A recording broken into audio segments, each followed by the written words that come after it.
और इसका सारा ध्यान इसी काम पर था। मैंने करीब जाकर इसका खंदा झिंझोड़ा और गुस्से में कहा, तुम दोनों को क्या हो गया है, ये क्या हरकतें कर रहे हो। मंजूर ने बिला आखिर सर उठाया और कहा, अम्मी जी आप भी हमारी मदद करें, हमें जल्दी करनी होगी। ये सुनकर मेरे होश उड़ गए। मैंने गुस्से और हैरानी से कहा, किस काम में मदद करूं, आखिर ये सब क्या हो रहा है। मंजूर ने धीमी आवाज में जवाब दिया, ये जमीन के नीचे कुछ दफन है, हम इसे निकाल रहे हैं। मैंने हैरत से कहा, दफन, यहाँ क्या दफन है। इसकी बात सुनकर मेरे दिल में खौफ की एक लहर दौड़ गई। मंजूर ने बताया, मुझे कल रात ये ख्वाब आया था। इस ख्वाब में एक बुजुर्ग ने कहा कि मेरे कमरे की फर्श के नीचे यह खजाना दफन है। अगर मैं इसे निकालूं तो हमारी जिंदगी बदल सकती है, हमारी गुर्बत खत्म हो सकती है और हम इज्जत की जिंदगी गुजार सकते हैं। ये सुनकर मेरी सांस रुक गई। मैंने गुस्से से कहा, तुम पागल हो गए हो क्या, ख्वाब पर यकीन करके जमीन खोदने लगे। ये सब तुम्हारे दिमाग का वहम है। लेकिन मंजूर का यकीन पक्का था। इसने कहा, अम्मी जी मैंने ख्वाब में बुजुर्ग की बात सुनी थी, उन्होंने कहा था कि यह खजाना हमारी तकदीर बदल देगा। मैंने सलमा की तरफ देखा जो अब भी सहन के जमीन खोदने में मसरूफ थी। इसके चेहरे पर एक अजीब सी मायूसी और जुनूनियत थी। वो खामोश थी, जैसे वो सब कुछ समझ चुकी हो लेकिन बोलने से कासिर हो। मेरे दिल में अजीब कश्मकश पैदा हो गई। एक तरफ ये सोच थी कि ये सब ख्वाब और वहम का नतीजा मंजूर की है और दूसरी तरफ यह खौफ कि कहीं वाकई ख्वाब सच ना हो जाए।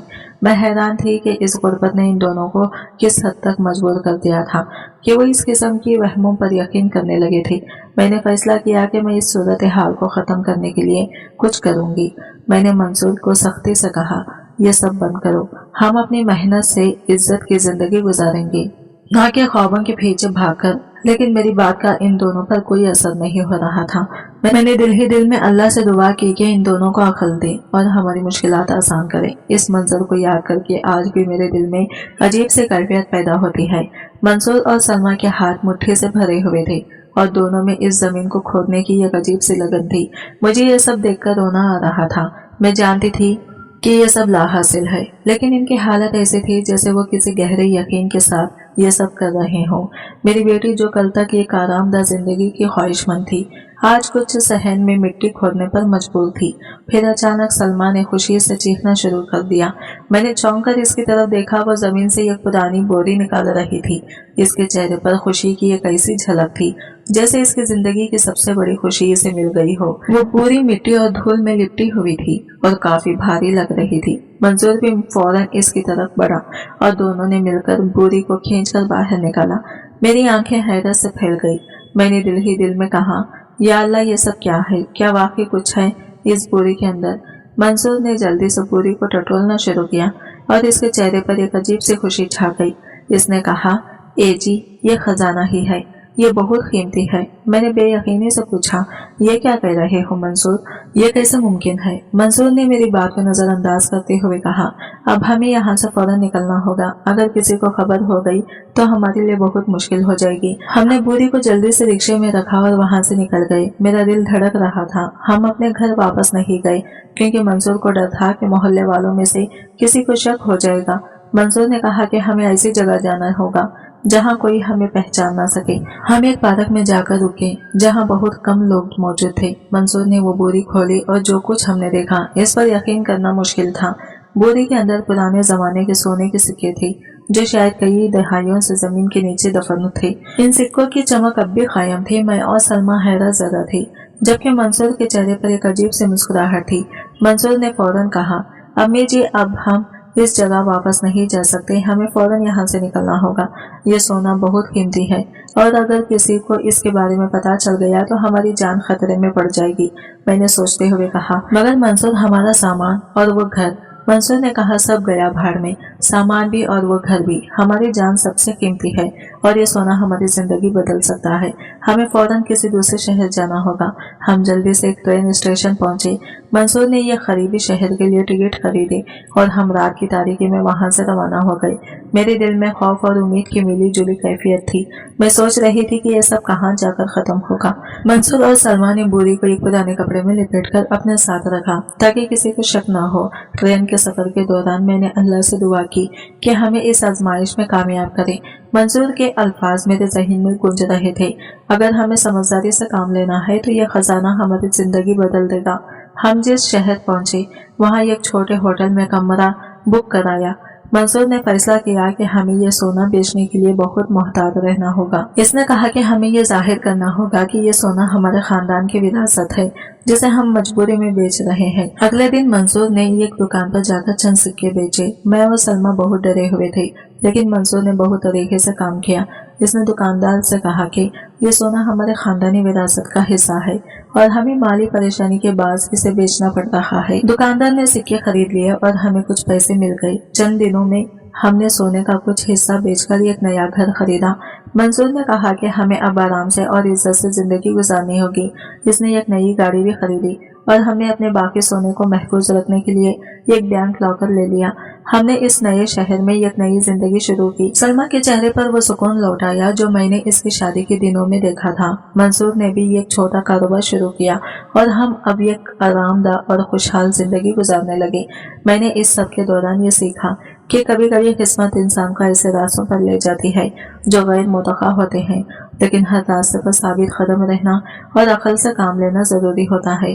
منصور کی دور اندیشی اور سلمہ کی ہمت نے ہماری زندگی بدل دی۔ اللہ نے ہمیں ایک ایسا موقع دیا جس نے ہماری غربت کی خوشحالی میں بدل دیا۔ میری سسرال والوں کو ہماری غیر موجودگی کا بالکل اندازہ نہیں ہوا۔ وہ شاید یہ سوچ رہے ہوں گے کہ زمین کھا گئی یا آسمان نگل گیا۔ ہم لوگ بغیر کسی اطلاع کے نکل گئے تھے اور میں جانتی تھی کہ ان کے لیے یہ بات بہت بڑی حیرت کا باعث ہوگی۔ مجھے یقین تھا کہ انہوں نے ہمیں تلاش کرنے کی کوشش کی ہوگی، لیکن ان کی تلاش بے سود رہی ہوگی۔ ان کے وہم و گمان میں بھی نہیں تھا کہ ہم ایک دوسرے شہر میں اتنی خوشحال زندگی گزار رہے ہیں۔ میرے ذہن میں بار بار یہ خیال آتا کہ میرے سسرال والے ہمارے بارے میں کیا سوچ رہے ہوں گے۔ وہ یقیناً یہ سوچ رہے ہوں گے کہ سلمہ اور منصور کہاں چلے گئے، اور میرے متعلق بھی ان کے ذہن میں کئی سوالات ہوں گے، لیکن ان کو نہ تو ہمارا کوئی سراغ ملا نہ کوئی اطلاع۔ شاید انہوں نے تھوڑے بہت دن تلاش کیا ہو، لیکن جلدی ہی انہوں نے سوچا ہوگا کہ ہم لوگ شاید کسی اور دنیا میں چلے گئے۔ دوسرے شہر میں ہماری زندگی مکمل طور پر بدل چکی تھی۔ ہمارے پاس زندگی کی ہر سہولت موجود تھا۔ وہ سونا جو ہمیں زمین میں دفن ملا تھا ابھی تک ختم تو کیا آدھا بھی استعمال نہیں ہوا تھا۔ اس سونے نے ہماری زندگی میں خوشحالی اور سکون بھر دیا تھا۔ منصور نے نہ صرف سونا سنبھال کے رکھا بلکہ اسے عقل مندی سے استعمال بھی کیا۔ ہم نے ایک خوبصورت گھر خریدا جہاں ہر قسم کی آسائش موجود تھی۔ میری بیٹی کی نصیب واقعی کھل گئی تھی۔ آج وہ جس زندگی کا خواب دیکھتی تھی وہ حقیقت میں بدل چکی تھی۔ اس کے پاس وہ سب کچھ تھا جس کا کبھی اس نے تصور بھی نہیں کیا تھا۔ خوبصورت کپڑے، زیورات، شاندار گھر اور ایک شوہر جو اس سے بے حد محبت کرتا تھا۔ منصور کی محبت نے میری بیٹی کو ایک نئی زندگی دی تھی۔ میں اپنی بیٹی کو خوش اور مطمئن دیکھ کر دل ہی دل میں اللہ کا شکر ادا کرتی تھی۔ منصور نے شوہر ہونے کا حق بخوبی ادا کیا۔ وہ سلمہ سے اتنی محبت کرتا تھا کہ مجھے دیکھ کر یقین نہیں آتا تھا۔ وہ اس کا ہر حکم بجا لاتا اور اس کی ہر خواہش کو پورا کرنے کی کوشش کرتا۔ اگر سلمہ کہتی کہ ایک ٹانگ پر کھڑے ہو جاؤ تو منصور فوراً کھڑا ہو جاتا۔ یہ سب کچھ دیکھ کر میرا دل خوشی سے بھر جاتا تھا۔ میں اکثر سوچتی تھی کہ یہ سب کچھ ایک معجزہ تھا۔ اللہ نے میری دعاؤں کو قبول کیا تھا۔ میری بیٹی نے جو صبر اور محنت کی تھی اس کا صلہ اللہ نے اسے بہت خوبصورت انداز میں دیا تھا۔ وہ جو کبھی چھوٹے سے کمرے میں زمین پر سو کر گزارا کرتی تھی آج وہ ایک شاندار زندگی گزار رہی تھی۔ منصور نے اس کے لیے گاڑی خریدی، گھر کو خوبصورت فرنیچر سے سجایا اور ہر وہ چیز مہیا کی جو ایک عورت کی زندگی کو سکون بخش سکتی ہے۔ مجھے یقین تھا کہ میرے سسرال والے یہ کبھی نہ جان پائیں گے کہ ہم کہاں ہیں اور کس حال میں ہیں۔ وہ شاید سوچتے ہوں گے کہ ہم لوگ کہیں قسم پوری میں زندگی گزار رہے ہوں گے یا شاید کسی بڑے حادثے کا شکار ہو گئے ہوں، لیکن حقیقت اس کے بالکل برعکس تھی۔ ہماری زندگی ہر گزرتے دن کے ساتھ بہتر ہو رہی تھی۔ سلمہ اور منصور کی زندگی محبت اور خوشیوں سے بھری ہوئی تھی۔ وہ دونوں ایک دوسرے کا خیال رکھتے تھے اور ہر وقت ایک دوسرے کے ساتھ کھڑے رہتے تھے۔ منصور جو کبھی ایک غریب رکشہ ڈرائیور تھا اب ایک کامیاب کاروباری شخص بن چکا تھا۔ اس کی محنت اور سمجھداری نے نہ صرف ہماری مالی حالت کو بہتر کیا بلکہ ہماری زندگی کو سکون اور خوشی سے بھر دیا۔ میں جب اپنی بیٹی کو اتنا خوش دیکھتی تو دل ہی دل میں اللہ کا شکر ادا کرتی۔ مجھے محسوس ہوتا کہ اللہ نے میری دعائیں سن لی ہیں۔ میں نے ہمیشہ اپنی بیٹی کے لیے اچھا چاہا تھا اور منصور کی صورت میں اسے ایک ایسا ساتھی ملا जो इससे बेहद मोहब्बत करता था। ये सब कुछ मेरे लिए किसी मौजिज़े से कम नहीं था। हमारी जिंदगी एक नई बाब में दाखिल हो चुकी थी। वो मुश्किलात और परेशानियां जो कभी हमारा मुकद्दर थी, अब माजी का हिस्सा बन चुकी थी। सलमा और मंसूर की मोहब्बत और हमारा इत्तेफाक हमारी जिंदगियों में सबसे बड़ी ताकत बन चुकी थी। मैं अक्सर रात को सोने से पहले ये सोचती थी कि अगर वो दिन न आता जब हमने जमीन खोदकर वो खजाना निकाला था, तो आज हम कहाँ होते। लेकिन अल्लाह ने हमारी किस्मत में खुशहाली लिखी थी और हमने इस मौके को अक्लमंदी से इस्तेमाल किया। मेरी बेटी की खुशियों और मोहब्बत भरी जिंदगी को देखकर मुझे यकीन हो गया कि जिंदगी में हर अंधेरी रात के बाद रोशनी आती है। जिंदगी में जब मैं पीछे मुड़कर देखती तो दिल अल्लाह का शुक्र से भर जाता है। मुझे याद है कि मेरी बेटी के लिए मैं कितनी परेशान थी। इसकी शादी जल्दी में कर देना और इसके बाद इसके हालात देखकर मेरी बेबसी और बेकरारी। लेकिन इस सब के बावजूद मैंने अल्लाह से दुआ मांगना नहीं छोड़ा। अल्लाह सब देख रहा होता है। वो बंदे के दिल के हालात जानता है, इसके दुख, इसकी तकलीफ और इसकी दुआओं को सुनता है। मेरी बेटी ने जिंदगी में बहुत कुछ सह लिया था, लेकिन इसने कभी हिम्मत नहीं हारी। इसका सब्र और मेरा यकीन कि अल्लाह हमारे लिए कोई ना कोई रास्ता निकालेगा हमारी जिंदगी का सबसे बड़ा सहारा था। आज जब मैं अपनी बेटी को इतना खुश देखती हूँ तो दिल कहता है कि ये सब अल्लाह का दीन है। अल्लाह ने मेरे सब्र और दुआओं का जवाब दिया और मेरी बेटी की जिंदगी को खुशियों से भर दिया।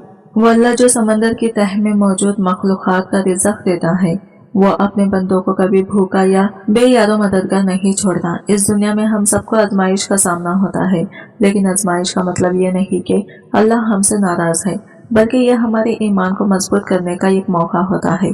दुआ और सब्र दो ऐसी ताकतें हैं जो हर मुसीबत को आसान कर देती हैं। हमें चाहिए कि हम हर हाल में अल्लाह से रजू करें और अपने दिल की बात इसी के सामने रखें। अल्लाह की रहमत बहुत वसीआ है।